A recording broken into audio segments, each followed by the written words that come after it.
You letting people in as they join. Welcome everyone, and thank you so much for joining us for Visions of Sugar Plums, Cooking Historic Recipes for Christmas. I'm Tracy Anderson with the Friends of the Texas Historical Commission, and with me tonight is my colleague Lorelei Gonzalez. We're so glad that you're spending your evening with us. We know how busy life gets, especially this time of year, and how many options you have to go out and do things. So it really means a lot that you chose us.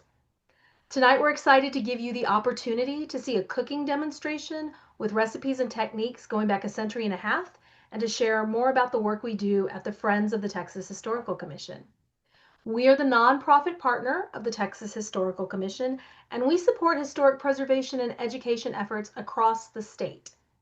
If you'd like to learn more about us or ways to get involved, visit the What We Do page at thcfriends.org. A huge thank you to everyone who supported us through our 2025 virtual events series. Your generosity makes these programs possible. Thank you. As we close out 2025, now is the perfect time to consider a charitable donation to the Friends of the Texas Historical Commission. Your tax-deductible gift made by December 31st ensures continued programming in 2026 and beyond. Lorelei will be dropping a donation link into the chat, and you will see it again in our follow-up email. You're here tonight, so we know that you have a passion for preservation and find value in the work that we do. Donating now is a meaningful way for you to become a part of our mission and the support that we provide to the THC. Please know how very, very important that is to us. If you haven't already, follow us on social media. We'd love to connect with you there. Our virtual events will pick back up in January with our donor town hall, a donor exclusive invite. So donors, be on the lookout for your invitation. Before we dive in, just a few quick housekeeping notes.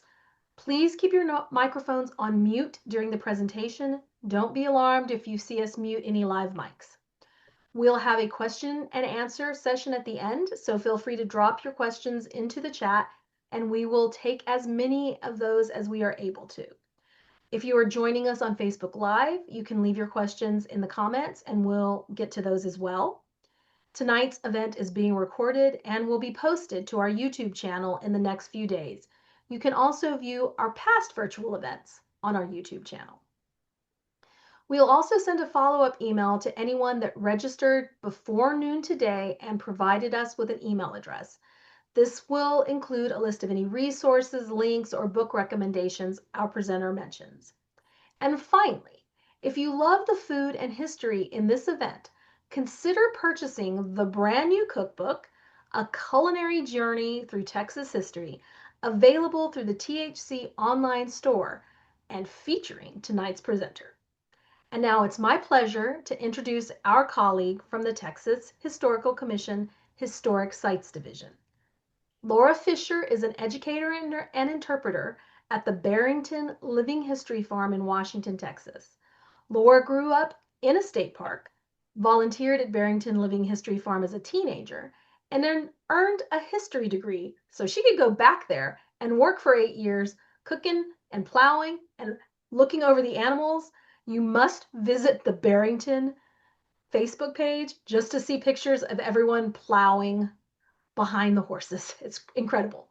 Welcome very much, Laura. Let us get started. Thank you so much. So I'm Laura Fisher. I do work at Barrington at Washington on the Brazos. So if you have not been to Washington on the Brazos, Washington on the Brazos is kind of it is a historic site within THC, the Texas Historical Commission, and it's a complex. So kind of like how Disney World has lots of different components within it. It has the Magic Kingdom, it has Epcot.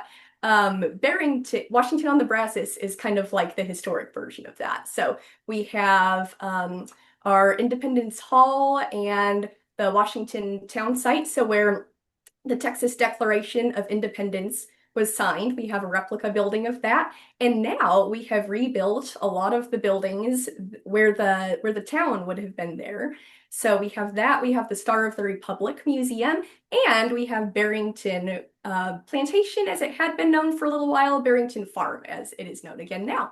And so that is the original house that belonged to Dr. Anson Jones, the last president of Texas. It was originally about 4.5, 5 miles from Washington on the Brazos, but we have moved it to the park or historic site.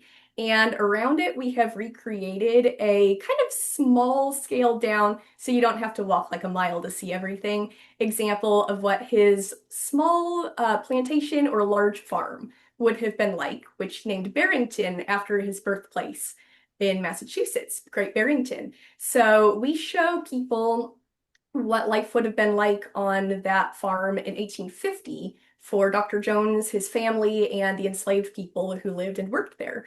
So, like Lorelai and Tracy were saying, we do actually plow with both our oxen, and then we have the Texas Draft Horse and Mule Association bring draft horses and mules sometimes, and we do that in March. It's a very fun event. So, definitely come out and see it. This evening, it is too dark to cook in our replica kitchen that we have for the house, but we do cook out there. We do cooking demonstrations about once a month or so. And then once a year, we're trying to do it more often now, but at least once a year, usually in like April, I actually have a hearth cooking workshop that I do. So during that, you can sign up for it, and you get to not just watch us do the cooking, but you actually get to do the cooking yourself. And so you get to eat it afterwards, which does not normally happen during our cooking programs. But today we were going to do a cooking program for y'all. It is too dark right now out on site to do that. So we have a video to show y'all where I will actually be cooking plum pudding, which is one of the top two most popular desserts that people would make for Christmas and Thanksgiving as well. So a very good holiday type dessert to featuring, so it's plum pudding, so it features plums, and it has a little bit of a surprise in it too. So let's go ahead and get started with that. Why don't we do a little show and tell with Laura? Earlier, I asked her if she had a spider. Now, anyone who has ever read Little House on the Prairie knows what a spider is because Ma cooks on one. So Laura said no, she didn't really have a spider, but take it away, Laura. Give us a little All show right. and tell. So, we also do, so I was talking about the cooking demonstrations that I do at the house, the replica kitchen for the original house that belonged to Dr. Jones. We also, though, have replicas of the slave quarters. And so about once a month, while our domestic staff, my boss and I, we do cooking as charity, the enslaved cook would have done it in the kitchen at the house.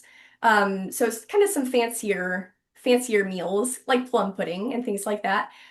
We also have our agricultural staff does cooking as the enslaved folks would have cooked their own meals over at the replicas of the slave quarters. And so they do have a spider over there. But at the house, we have some other things instead. And one of the things we have is this very nice, what's called a trivet. And so the trivet, so with hearth cooking, you shovel a bunch of coals out onto an extension of the hearth out into the room called the apron. You can see it right behind Tracy. There's where the stones there kind of extend past the hearth.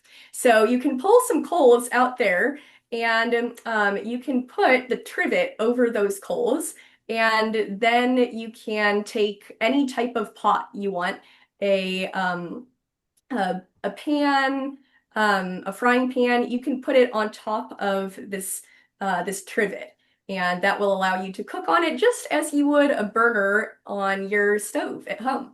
So that is what we have at the house instead of a spider. So excellent question. And so that's kind of what you would use for your stove. We also have ovens of a sort. They're called Dutch ovens. So if you've done any sort of camping cooking, especially like with the Boy Scouts camp out cooking, you may have used one of these before. So this is a pot with, as you can see, some little legs underneath. And so you can, just as I talked about with the trivet here, you can pull poles out onto the apron of the fireplace. And these little legs will allow it to stand over the poles. And then, so you've got your heat from underneath. And then you've also got the top has a rim around it here. And so you can shovel more coals onto the top there. And so that is literally its own oven. It's a mini version of your oven at home. So it's got the heat on both sides, and you can bake all kinds of things that way. You could bake pretty much anything that you can make in your oven or on your stove at home, you can do with a hearth as long as you have the right tools or enough imagination. And so unlike the ovens, the Dutch ovens that they sell in the stores today, I was telling the ladies earlier, this drives me crazy because they have pots that at the store today that they call Dutch ovens, but let you put it in a modern oven. It's not an oven. These, though, the original ones are actually ovens because you just put coals on the top and bottom and it does the baking for you. Now, sometimes folks will ask why is it called a Dutch oven? So was it something that the Dutch brought, a type of cooking that the Dutch brought to America? But it was actually the Dutch were the ones who came up with the way to temper the cast iron to be able to withstand that amount of heat, to be able to bake with it. So this construction, this type of pot is not Dutch, but Dutch just refers to the way that the metal is treated. So, What types of so things can you cook in the Dutch oven like that?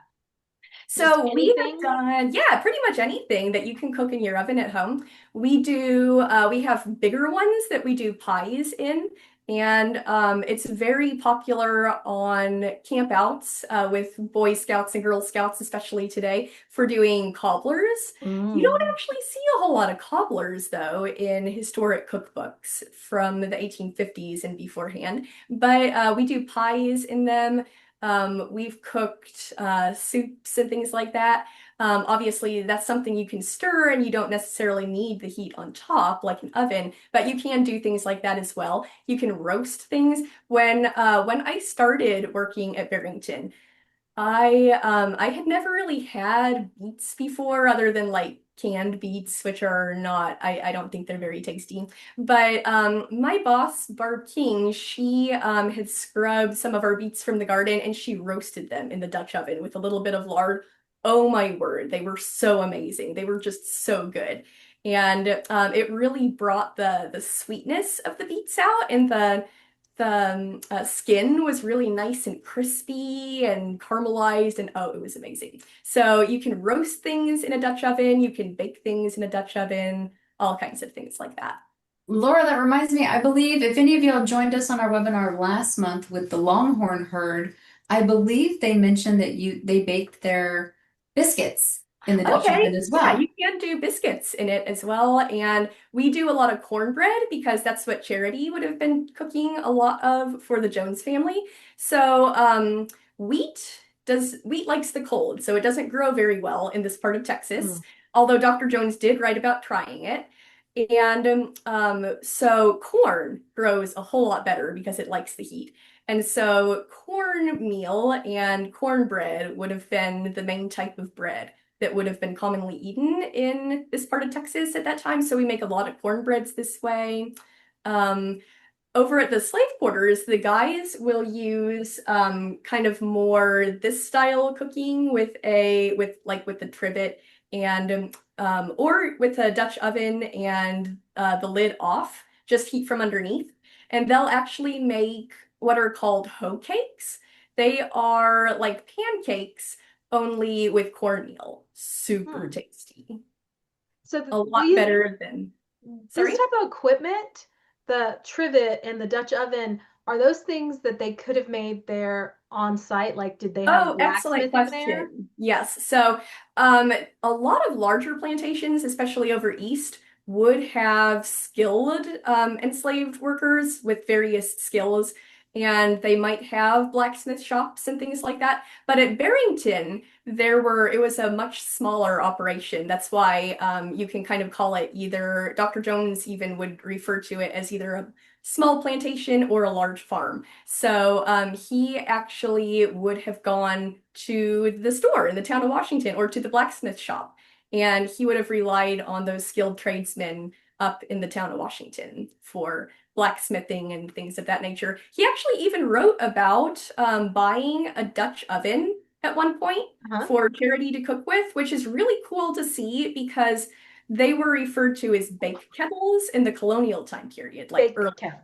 And Huh. so, where the switchover between calling it a bake kettle and a Dutch oven actually happens, I'm not quite sure, but we know it happened by this point because Dr. Jones refers to it as a Dutch oven and not a bake kettle. So, yeah, excellent question. So, there would have been tinsmiths, blacksmiths, stores, even all kinds of things up in Washington. And like I said in the video, and we'll say again, that you could get all kinds of things coming up the Brazos River to Washington, to the town of Washington. So So it's kind of like a port I town. think I've got it downloaded. We're going to start it again from the top. Let's see if we can make it And work this time. But one before I thing, start, I will put in a plug that Laura mentioned that this is all part of the Washington on the Brazos State Historic Site. If you have not been, I would recommend it highly. Laura and I were just there for the grand reopening of the town site, and it was absolutely astoundingly fabulous. It is a must see. All yeah. right. I am So going. once again, I'm gonna say this recipe that I'm gonna be following is in the Kentucky Housewife. You can find that on Google Books right now, and it is on page 240. It's called an English plum pudding, so that way you can follow along. And I Okay. have thrown that information in the chat. Oh, Tracy, excellent. we're Perfect. ready All to right. go. Let's go.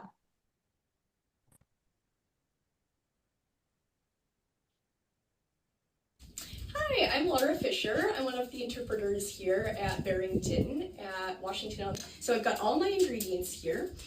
We're having the recipe today. So instead of 10 eggs, we're going to use 5 eggs.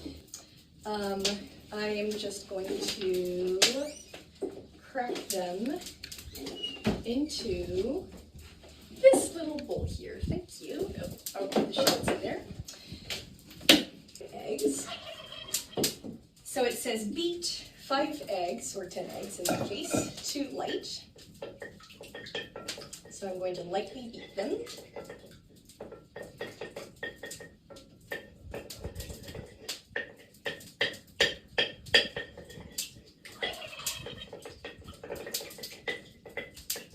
And then, next we've got a quart of powdered brown sugar, or half a pound. You can just use granulated brown sugar. So that's what we're using here today. And then mix that in there. There are turkeys there at Barrington, yes.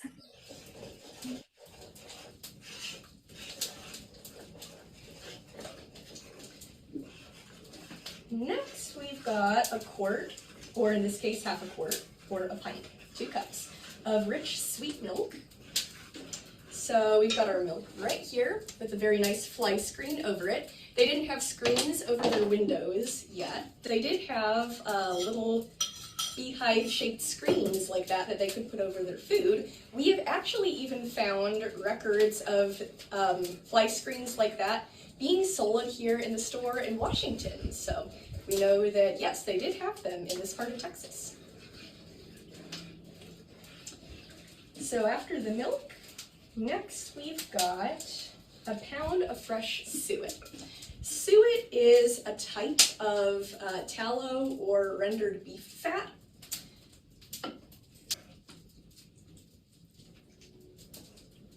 And then later, when we add flour, we'll kind of cut it in. So then we've got super add, which means add to everything else. a powdered nutmeg. So nutmegs used to come in these little nuts here like this. We've already grated half of it off.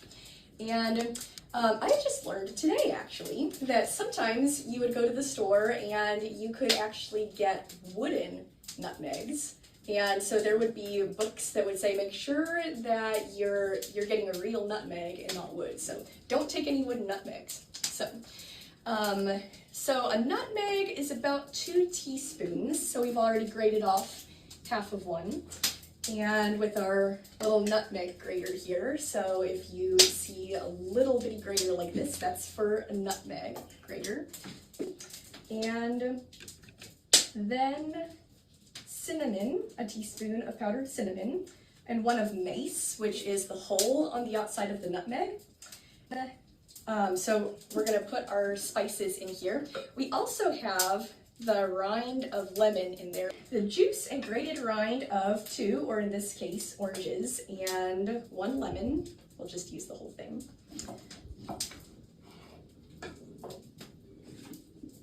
So first, I'm gonna grate the zest in here.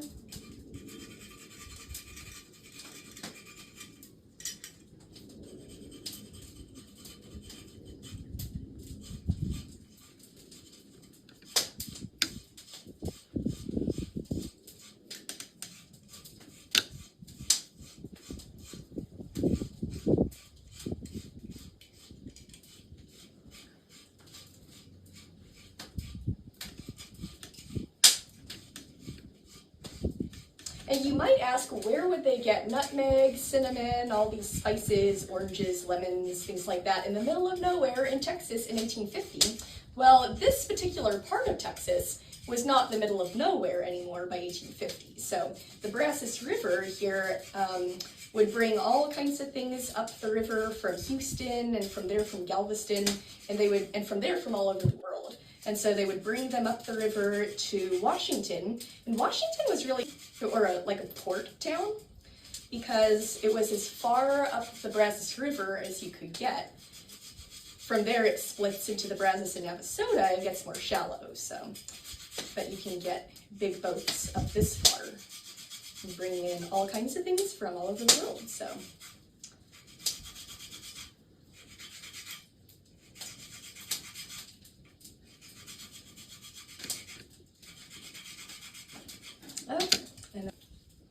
They did have types of little juicers back in this time period, but we just don't have any like they had, so I'm just doing it the very old-fashioned way.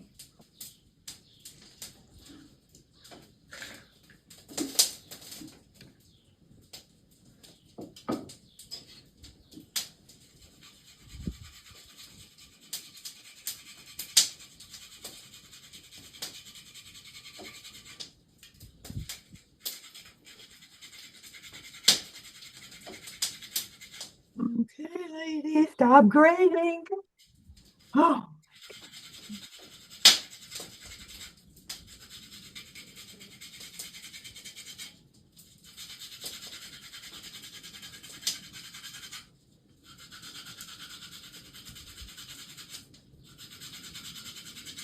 hey, quit grading, come on.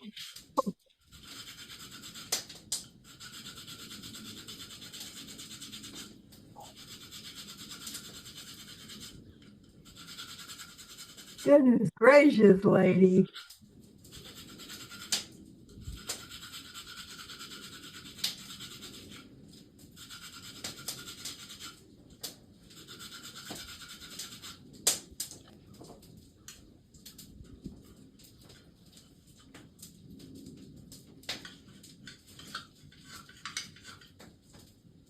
So we've got the orange peel in there. Juice the rest of this orange here.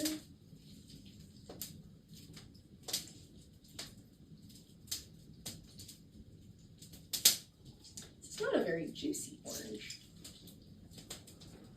Okay, no seeds. And now, like I said, we already put a little bit of lemon zest in there. So I'm not gonna zest this lemon, I'm just gonna squeeze it in here.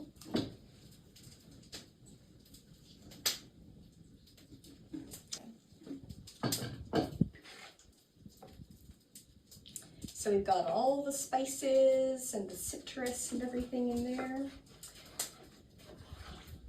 Okay, having prepared a pound of raisins by seeding, cutting, and flouring them, and a pound of currants by washing and dredging them with flour. So dredging means stirring them up with flour. I've already got a little bit of flour in here. So if you're wondering about raisins and currants instead of plums, that is a logical confusion. So it is called plum pudding, but in the 1850s at least, a lot of times when recipes say plums, they are actually referring to just anything that's like small and round. So in this case, it's the raisins and the currants. And if you hear of sugar plums, at least in this time period, no, it does not actually mean plums with sugar on them. It actually refers to candied almonds. So like our Jordan almonds today. So not quite what you would think. It's a little misleading of a name. Okay. Stir them also into the eggs and see, which means etc. With enough flour to make it the consistency of common pudding batter. Okay, so we've got our flour in here. So we'll add a little bit of that.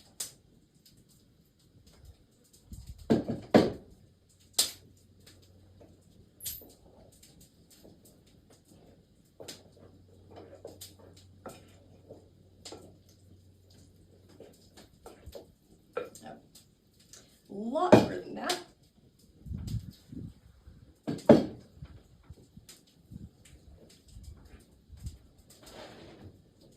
It's so fun how a lot of these period recipes have so much guesstimating. It really makes it into more of an art than a science.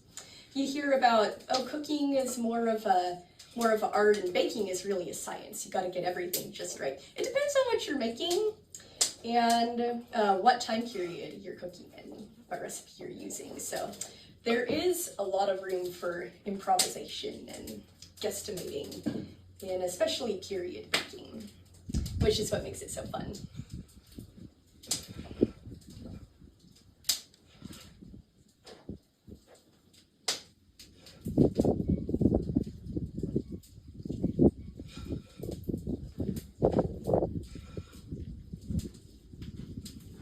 Okay, so that's starting to look pretty good.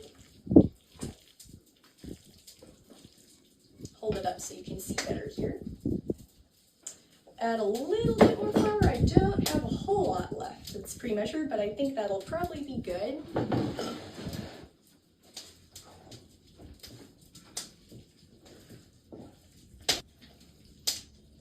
That is getting to a very good consistency right there. So it still moves a little bit, but it's getting pretty thick like that. So if you're making this at home, that's kind of about what you're going for.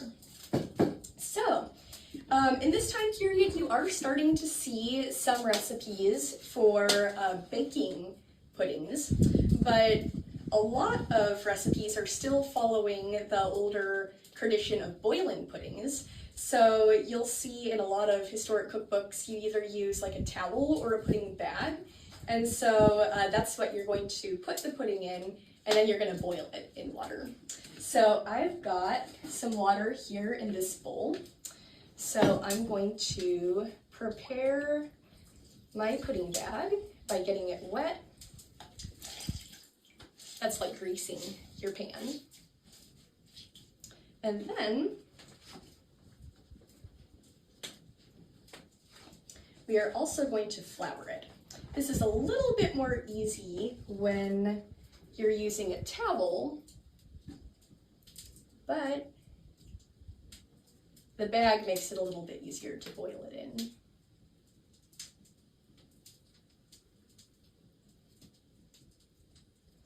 So I've got some flour in there, and I'm just gonna kind of shake it up and massage it around.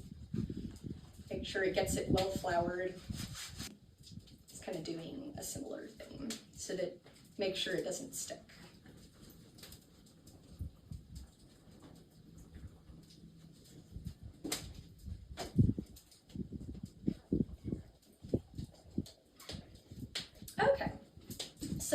now I'm going to get some of our pudding, and I'm going to try and get it down in the bottom.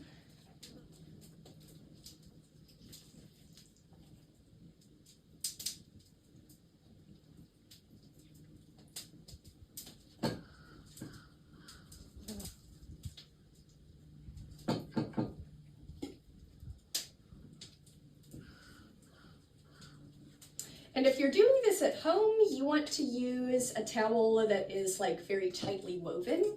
So you make sure that, because this isn't super liquidy, but you obviously want to make sure that when it's in the water, it's not going to leak out into the water. So that looks pretty good. And then we also want to make sure that we leave a space for it to expand. It doesn't have any baking powder or baking soda or anything like that in there, but it's still going to expand as it cooks. So.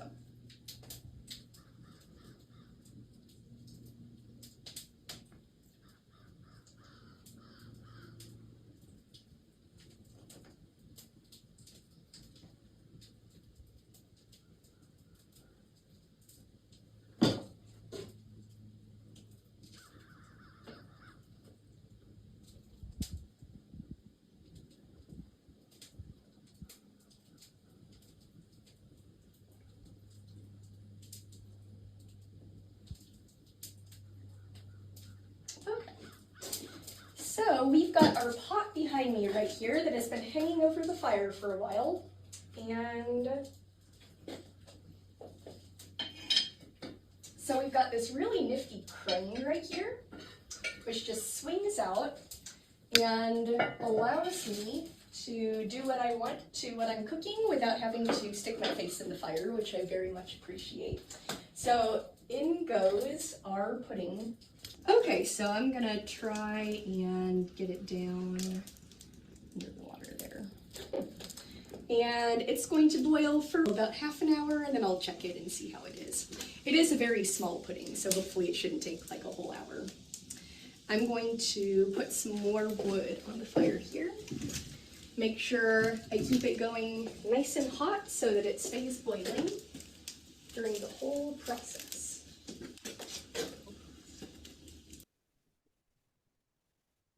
All right. And now would you like to show us how the puddings turned out? I would love to. So that recipe actually made 3 puddings about this size, and here is the finished product. That's So the lovely, Laura. yeah, thank you. So the recipe actually says to, while it's still kind of wet, to put some slivered almonds on there. So it, as kind of a garnish. So you can see we've got all our almonds on here. Yeah. And yes, surprise, there are actually no plums in plum pudding I cannot believe we've been tricked for so long. for our whole lives, pretty much. Since our childhood. Yeah.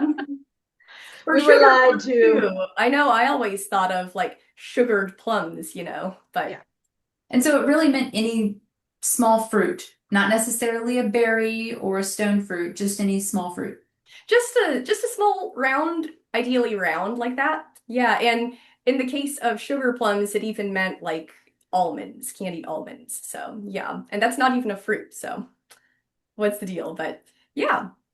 That was a shocker. Eating. And cheese is kind of this way too. Sometimes they'll refer to anything that's been pressed as a cheese. So, for example, when we do our butchering program in the wintertime, January or sometimes February, if it's colder, I'll actually make head cheese.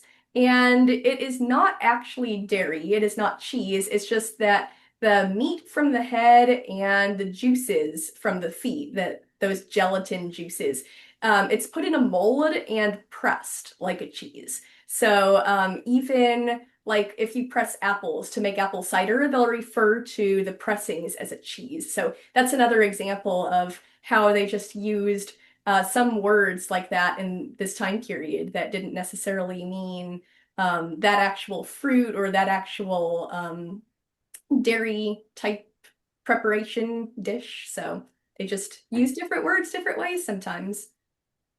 So I really enjoyed watching you cook, Lori. I found it very relaxing. I feel like I could watch you hearth cook a lot, especially during the holidays. But it didn't seem as easy as like cooking in my kitchen. So is hearth cooking complicated? It's a little complicated in that just the prep work. There's just so much more work there. You don't have like a trash can right there, a garbage disposal, your nice hot running water. You have to heat the water up yourself. You have to carry it in from outside. All of those things. So the prep work is a lot more involved and complicated. And then, but otherwise, for the cooking part of it, it's basically like cooking in your kitchen at home. You just add fire. And I know that sounds like, oh, it kind of sounds like an simplification, but it's really true. As long as you keep the fire going so that you have enough coals, the cooking times and all of that are just once you get over the learning curve of how to use the coals, which is not all that hard once you do it. Um, it's really like cooking in your oven at home. So not quite as intense as I certainly thought when I read cookbooks growing up, because I'd be like, a quick oven? What? A moderate oven? What is that? And I thought that you had to have a certain type of wood to get the certain types of coals, and it's not that complicated. Thank you. Good question.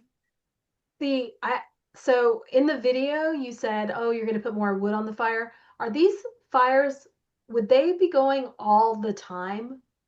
So Or usually what would happen, yes, while you're cooking, if and ideally even if you're done with a lot of your cooking, you are still going to need hot water for cleanup. So you might, yeah. once you're done cooking, you might have just a smaller fire. But ideally, the whole time you're cooking, you do need to have a fire going. And so how that would look for most cooks for like during the day, while you're cooking your meals throughout the day, usually you'd start with like a really big fire in the morning, and you'd make a very big breakfast for everyone.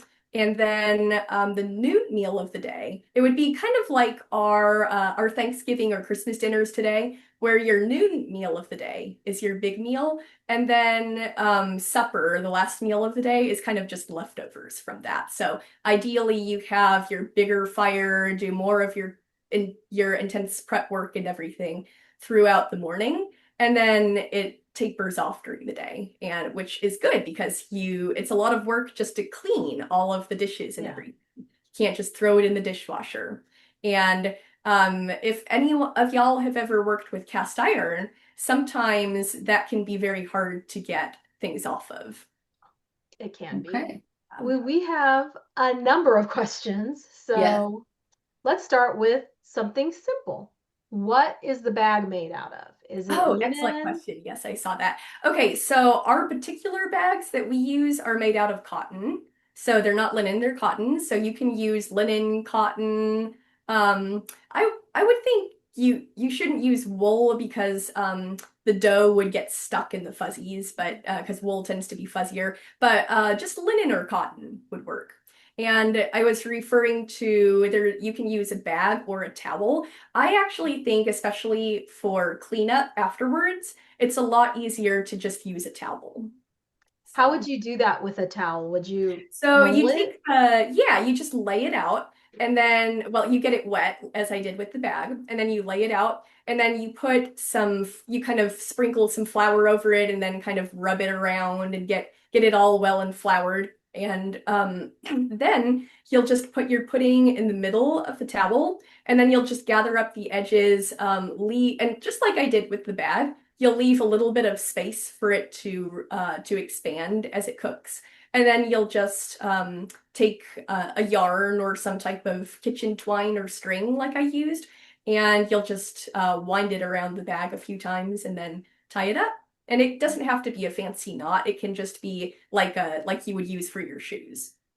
And we noticed you just kind of popped it in the pot of Mhm. water, and you said roughly an hour. So one of our audience members wants to know, how do you check for doneness when you have figgy pudding in a bag in boiling Yeah. water?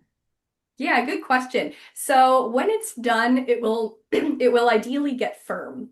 And so what I did is I checked it after about half an hour and it still needed to firm up a little bit. So I think if I remember right, I might have done it like another 15 minutes and then checked it for firmness.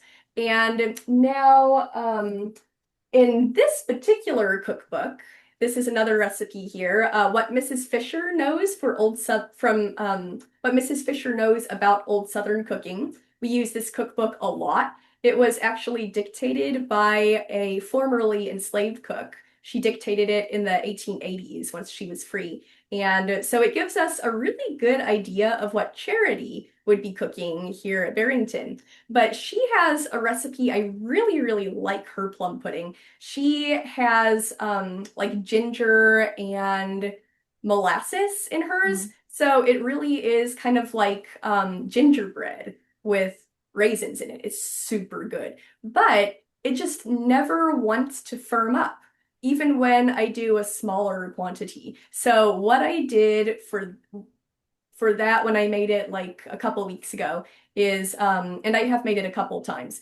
and each time I had to just take it out and put it in a Dutch oven and just bake it. Oh, So I should. as I said in the video, there were recipes for baking your pudding at that time. And baking, especially this recipe, it doesn't have eggs in it. So it doesn't have to get done, but you can just get it until, like you test brownies to make sure that you put like a knife in there Mhm. and make sure that there's nothing sticking to it. So you just test it like that. So So just would cook it you till it's done. unwrap it to Oh, test it? sorry. So to check it, I just kind of take it out and let it cool a little bit, and then I just kind of feel it and see if it feels firm. Just from the outside, I just feel it. And if it feels firm, it's done. And if it's still kind of liquidy feeling, I know, give it a little more time. And if it's been in there for like an hour and it's only about that big and it still hasn't firmed up, definitely like take it out and bake it instead. And it'll still turn out well. So let's talk about this word pudding, right? So when we think of pudding, we think of a pudding cup or something. But puddings, the way they're discussing puddings in these cookbooks is more British and early American, correct? Mhm. It's more like a bread. Right. So what does that taste like? So what is when you pull it out and you have a slice, how does that taste? What is the texture like?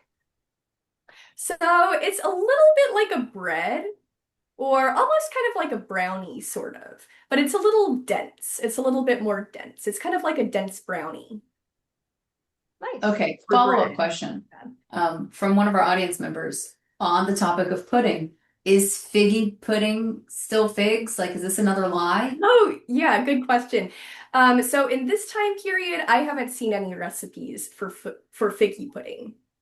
In fact, I was just talking about that to one of the teachers of one of our school groups today, who was asking about our fig tree. And I was mentioning to her, we have so many cookbooks from that time period, and we haven't really found many recipes for figs in general. So, but you could probably, if you wanted to make pudding with figs in it, you would probably just either add figs to an existing pudding recipe, or you could substitute it in place of another fruit, like the raisins or the currants. But yes, Okay. they did not have, I have not seen a recipe from this time period for figgy pudding yet. Hmm. Okay, so another viewer is asking about the situation with the suet. Can you sub Mhm. out something that's not a tallow or a fat? Yes, you can substitute butter instead of tallow, and it works just fine. Okay. So You for might the use lard too, but butter is probably going to be even better because lard kind of has a very low melting point. It melts really easily, so I would probably use butter, but you could try lard and let us know how it works. Probably pretty similar. so for this plum pudding, the sugar plum that you made, Have y'all tasted it recently? Did you try it? Did you try It is very the good. outcome? Yeah. On a scale of like sweetness, 1 to 5, what are we talking here? Um, I would say maybe like if you've made kind of like a raisin bread, it's very Mhm. similar to think like a boiled raisin bread. It's very similar to that. So, not Okay. super sweet, But thick, but I would say on a the little scale of chewy. 1 to 10, probably around maybe 4 or 5, something like that, somewhere around there. So how would they have But served it it? Would depends on they? the recipe too. It depends on because different recipes would have differing amounts of sugar. And the one I talked about that's more like a gingerbread from this cookbook, Mhm. Mrs. Fisher, that is a little bit sweeter. So because it's got the molasses and then it's got sugar also, if I remember correctly. But so it also depends on the recipe too. But this particular one, I would put it maybe like a 5 in sweetness. But Oh, y'all have to try it and see what you think. yeah. And we have someone who is asking and said that they've had persimmon pudding. Would it be Oh, like that type of a texture? I think people are very curious about the texture. So okay. is it something that you're going to slice like a bread Yes, and yes. eat It's like a bread? something that you're gonna slice kind of like a bread. Let me see here. So if y'all can kind of see here, this is kind of what the inside is like. Is that like a scone texture? Yeah, kind of like a scone. Yeah, Oh, that's a really okay. good way to describe it, is kind of scony. But sliced. Yes, you would slice it. You would And slice it. then they also have most cookbooks after their recipe for plum pudding, they'll Mhm. also have sauces for the plum pudding. Oh, So okay. usually it'll be something very simple like wine and sugar or even just wine and butter. So something like that. It's Yes, very interesting please. because you're saying these things and they seem so like foreign a foreign flavor profile. Hmm. Right? They don't not in a bad way, just I would not have thought of doing that Yeah. now. And the other most popular dessert for Christmas dinner and Thanksgiving dinner was if you see like a table setting or a menu for either of those dinners, there's usually going to be plum pudding and then also mincemeat, which is another one that I love to make because it is very, very good but it is also a very, very different flavor profile than we would have today because it is actually a what it sounds like. To unlike the plum pudding, mincemeat is actually what it sounds like. So there is real meat in it. It's all minced up very fine, and there's also apples, usually raisins and currants, and maybe even citrus juices and rind in there, and then sugar and then some form of, oh, and then lots of spices. So, like, just like in the plum pudding, there's usually maybe some ginger, definitely nutmeg, mace, allspice, cloves, things like that in there, cinnamon, and then some form of alcohol, usually brandy, but you could also use wines and things. And then you let all of that sit for like weeks until it all kind of mellows and all the flavors just work really well together. And then you bake that into a pie, and the alcohol cooks out, but the flavor is still there. And then you eat it, and there's just a lot going on in your mouth all at once. But so it is kind of an acquired taste. I've made it for a couple Thanksgivings and took it to my family, and I took most of it home. But I really like it. So I think it is an acquired taste, similar to other recipes from this time period. But I think they're really good. So do you think these kind of flavors with all of the fruits are were were they sort of just because it was celebratory, or is it an example of I have the wealth to be able to purchase all these weird things and put them together? Yeah, a little bit of both, I guess. It was like way, way back when it was really expensive because the 1850s is kind of an age of exploration. So, and especially before that, there's all of these places being explored and all these different fruits being brought in from all over the place. And so, a lot earlier, it would have been even more expensive to buy all of these ingredients. So it would definitely have been a dish that only wealthy people would have been able to afford. We're talking like Middle Ages, things like that, or a little bit after that. And by this time period, the middle class started around the Reformation era. And by the 1850s, Dr. Jones is upper middle class. But thanks to the Industrial Revolution and all the trade routes and like the Brazos River we were talking about and steamboats and things like that, you're able to even upper middle class, not upper class, but middle class people like Anson Jones would be able to afford these things that once were only accessible to the very wealthy for celebratory type things like Christmas and Thanksgiving. Well, We have a Laura, you kind of question. set us up for an excellent kind of end to this. Yeah. I know that Barrington and Washington on the Brazos are, as you mentioned, on the Brazos River, and you had already suggested that that's how they got their trade to this neck of the woods, right? So, one our audience member wants to know, as our wrap-up question, where did their sugar come from? Like, how did they get sugar? Obviously, you've kind of mentioned the rising affluence and their ability to afford it, but where did it come from? So some sugar would have come from Europe, and most of the salt at this time is also coming from Europe. But there are also sugar plantations and things like that in Florida, even in East Texas. And so some of the sugar could probably have come from there as well. Excellent. Yeah. Thank you. All right. Excellent questions. One last thing that I was going to show y'all with the show and tell is this waffle iron. This is one of my favorite things in our kitchen at Barrington because who would have thunk that they had waffles in 1850? But if you look at a lot of the cookbooks, they actually have waffle recipes. And so here is our nice cast iron waffle iron. Not super different than what we have today, but you have to use like the trivet I was talking about and put it over coals like that to cook in it. So yeah, so that's my favorite tidbit from our kitchen at Barrington. Wonderful. Well, thank you so, so much, Laura, for bearing with us through our technical difficulties. Of course. And I want to thank everyone there at the Barrington Living History Farm because I know from our checks before we opened up the gates to all of our viewers tonight that they all were bringing you things for the show and tell and helping you move things around. So great staff out there. Again, huge plug for going out to visit them and going out to Washington on the Brazos and the museum, Star of the Republic of Texas Museum. It is worth the trip, and you should spend the whole day there.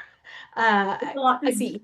Yep, lots to see. Again, follow us on social media. All of our accounts are there with the QR code.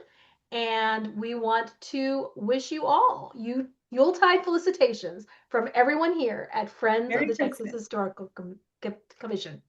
Good night. Thank you very much. Happy holidays. Merry Christmas. Happy Christmas. Happy New Year.